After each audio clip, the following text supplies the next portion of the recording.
Hello दोस्तों, तो चलिए हम लोग जीन की आगे की संज्ञानात्मक विकास की अवस्थाएं हैं, इसको हम लोग शॉर्ट में समझते हैं।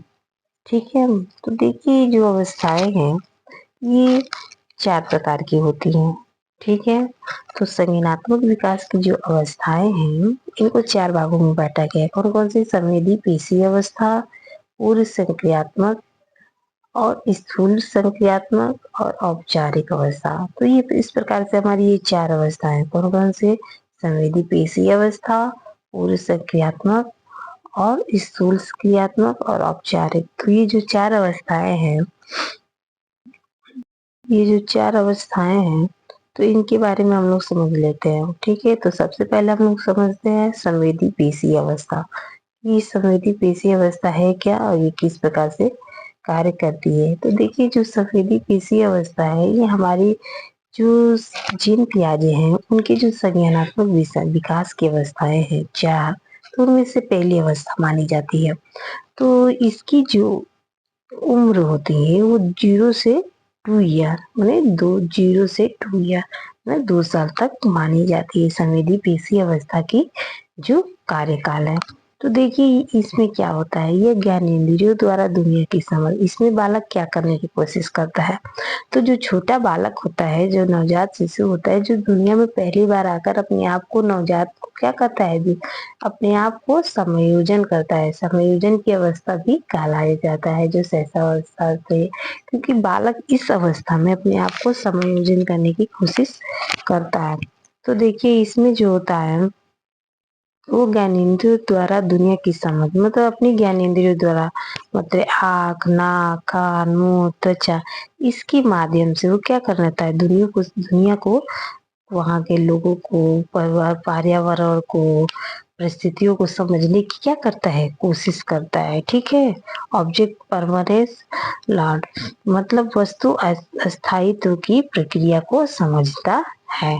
ठीक है, तो अगर क्वेश्चन पूछ दिया जाए कि संवेदी अवस्था क्या है और इसकी आयु कितनी मानी गई है, तो आप बता सकते हैं कि 0 से 2 वर्ष। और इसमें क्या होता है, तो इसमें बालक जो होता है वो ज्ञानेंद्रियों के माध्यम से दुनिया को समझने की कोशिश करता है। ठीक है, और इसे तो ही ऑब्जेक्ट परमानेंस लर्न भी कहा जाता है। अब जो हम आ जाते हैं अपनी दूसरी अवस्था में, तो जो ये दूसरी अवस्था है ये कौन सी अवस्था है, तो ये पूर्व संक्रियात्मक अवस्था है। ये 2 से 7 वर्ष तक की मानी जाती है। इसको कब से कितनी आयु है इसकी, तो ये है 2 से 7 वर्ष तक की पूर्व संक्रियात्मक अवस्था। तो देखिए इसमें क्या क्या करता है बालक। इसमें बालक जो होता है भाषा भाषा तथा भाषा तथा मानसिक चित्रण के द्वारा, इसमें क्या करता है, इसमें भाषा भी सीखता है और मानसिक, उसके दिमाग में क्या होती है, विभिन्न प्रकार के चित्रों का निर्माण होता है। दुनिया की समझ, जिसमें वो दुनिया को क्या करता है, समझने की भी कोशिश करता है। सिंबॉलिक थिंकिंग, उसकी जो थिंकिंग होती है वो सिंबॉलिक होती है, मतलब किसी वस्तु को देखकर सिंबल के अनुसार वो सीखता है और समझता है। ठीक है, सांकेतिक चिंतन माने क्या होता है, सांकेतिक चिंतन करता है। भाषा प्रयोग, भाषा को बोलना, सीखना, प्रयोग करना, समझने लगता है। 2 से 7 वर्ष की आयु में बालक अपनी भाषा को क्या करता है, अडॉप्ट करता है, सीखता है, समझता है। उसके बाद से देखिए अहम केंद्रीय सोच, उसकी सोच क्या होती है, अहम केंद्रित होती है, मतलब वो स्वयं पे क्या होती है, निर्भर रहती है। उसके बाद से देखिए कल्पनात्मक शक्ति विकास, इसमें क्या होती है, उसकी कल्पनात्मक जो शक्ति होती है उसकी विकास भी हमारे 0 से 2 साल के बालक में ही पाई जाती है। चाइल्ड रिटेंशन, मतलब बच्चे में क्या होती है, बच्चा जो होता है उसमें कल्पना शक्ति का विकास इसी अवस्था में पाई जाती है। अब आ जाते हैं हम अपनी तीसरी अवस्था। तीसरी अवस्था कौन सी है, स्थूल संक्रियात्मक। स्थूल संक्रियात्मक का मतलब होता है 7 से 11 वर्ष, मतलब 7 से 11 वर्ष की जो अवस्था पाई जाती है वो स्थूल संक्रियात्मक अवस्था होती है। इसमें तर्क के साथ समझ होता है। इसमें बच्चा क्या करता है, तर्क के साथ हर बात को समझता है। ठीक है, तर्क के साथ ही किसी भी बात को समझने की कोशिश करता है, बिना तर्क के बात नहीं समझ पाता। मतलब कोई भी आपसे बात कहेंगे, कोई भी चीज बताएंगे तो उसमें क्या करता है, वो टीका टिप्पणी तर्क करना शुरू कर देता है।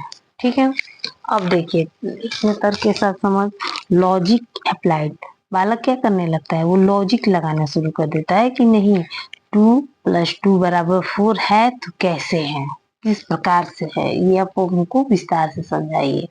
ये प्लस क्या है, माइनस क्या है, इनटू क्या है, डिवाइड क्या है, ऐड क्या है, सब्ट्रैक्शन क्या है। तो इस प्रकार से वो विभिन्न प्रकार की क्रियाओं को करता है और समझने की कोशिश भी करता है। तो देखिए यहाँ पे वो क्या कर रहा है कि लॉजिक अप्लाइड तो कर दिया।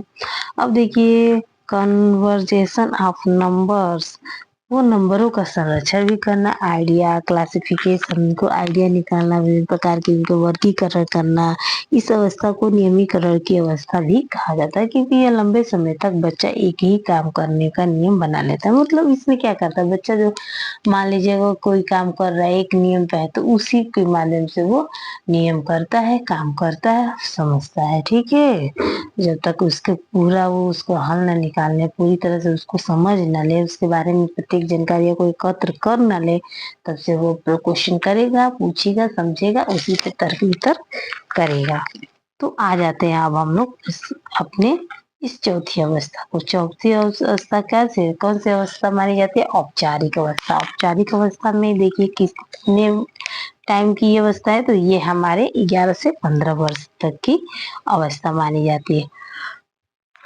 तो देखिए इसमें क्या होता है, इसमें जो होता है परिकल्पना एवं वैज्ञानिक सोच विकसित, मतलब जब बालक स्थूल क्रियात्मक अवस्था के बाद से जब वो चौथी अवस्था में जाता है, औपचारिक अवस्था, तो उसके अंदर जो परिकल्पना जो होती है, वैज्ञानिक सोच होती है, वो क्या हो जाती है, विकसित हो जाती है। अब वो परिकल्पना करना शुरू कर देता है, सोचना, वैज्ञानिक की तरह हर बातों को अच्छे से समझना, उसकी गहराइयों में जाना, उसकी हर एक छोटी छोटी बातों को पता लगाना कि ये है तो क्यों है। ठीक है, अब्स्ट्रैक्ट थिंकिंग करने लगता है, ethics, politics, social moral issue explain, वो हम विभिन्न प्रकार की जो हमारे नैतिक अनैतिक हमारे जितने भी राजनैतिक सामाजिक जितने भी तथ्य हैं उनको जानना समझना, उस पर तर्क वितर्क करना, सारी प्रक्रियाएं प्रारंभ कर देता है। तो देखिए इस प्रकार से हम लोगों ने समझा कि जो जीन पियाजे ने है वो बच्चों की जो संज्ञानात्मक विकास की अवस्थाएं हैं जो 4 है उसको किस प्रकार से डिवाइड किया है। तो पहला संवेदी पेशी अवस्था, दूसरा पूर्व संक्रियात्मक अवस्था, तीसरा जो है स्थूल संक्रियात्मक और चौथा जो है औपचारिक। तो इस प्रकार से उन्होंने 4 को बताया है और चारों के बारे में हमने आपको अच्छे से समझाया। तो प्लीज चैनल को लाइक सब्सक्राइब जरूर करिए।